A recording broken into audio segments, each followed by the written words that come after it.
ആ മനോഹര, ഡിസ്ചാർജ് ആവുന്ന ശരത്തിന്റെ കാര്യത്തിലെ എന്താ തീരുമാനിച്ചിരിക്കുന്നത്?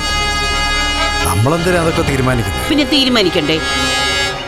ഇവിടെ താമസിക്കുമ്പോഴല്ലേ അവന് അപകടം പറ്റിയത്. അതുകൊണ്ട് നമുക്ക് അവന്റെ കാര്യത്തിൽ ചില ഉത്തരവാദിത്വങ്ങളില്ലേ? എന്തിനാ അമ്മ ഇങ്ങനെ വളഞ്ഞു മൂക്കി പിടിക്കുന്നത്? എന്താ അമ്മയുടെ മനസ്സിലുള്ളതെന്ന് വെച്ചാൽ തുറന്നൊന്ന് മൊഴിയേ. ആ, അത് തന്നെയാ ചെയ്യാൻ പോകുന്നത്. ശരത്തിനെ വേറെ എവിടേക്കെങ്കിലും വിടാൻ ഞാൻ ഒരുക്കമല്ല. അവനെ ഇങ്ങോട്ട് തന്നെ കൊണ്ടുവരണം. ഇവിടെ വിശ്രമിക്കട്ടെ. അതെ, അതാ അതിന്റെ ശരി. ഇവിടെ ഇത്രയും വലിയൊരു വീട് കിടക്കുമ്പോ അവനെന്തിനാ വേറെ എവിടെയെങ്കിലും പോയി താമസിക്കുന്നേ? അത് വേണ്ട. അതെന്താ? എനിക്കിഷ്ടമല്ല.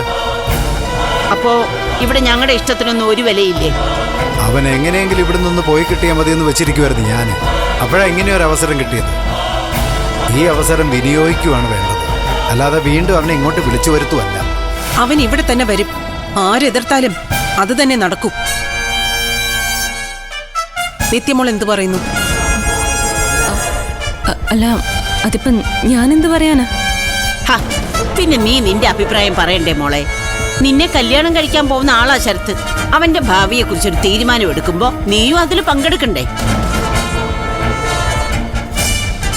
മോളൊന്നും പറഞ്ഞില്ലല്ലോ. എന്താ മോളുടെ അഭിപ്രായം? ഇവളുടെ അഭിപ്രായം എന്തിനാ ചോദിക്കുന്നേ? കുറച്ചു ദിവസം കഴിയുമ്പോ ഇവിടുന്ന് ഇറങ്ങിപ്പോകാൻ പോകുന്ന പെണ്ണാ ദേവിക. ഇവളുടെ അഭിപ്രായം ഇവിടെ ആർക്കും കേൾക്കണ്ട. നീ ഒന്നും മിണ്ടാതിരിക്കേണ്ട പാർവതി. നമ്മൾ അതങ്ങ് തീരുമാനിക്കുന്നു.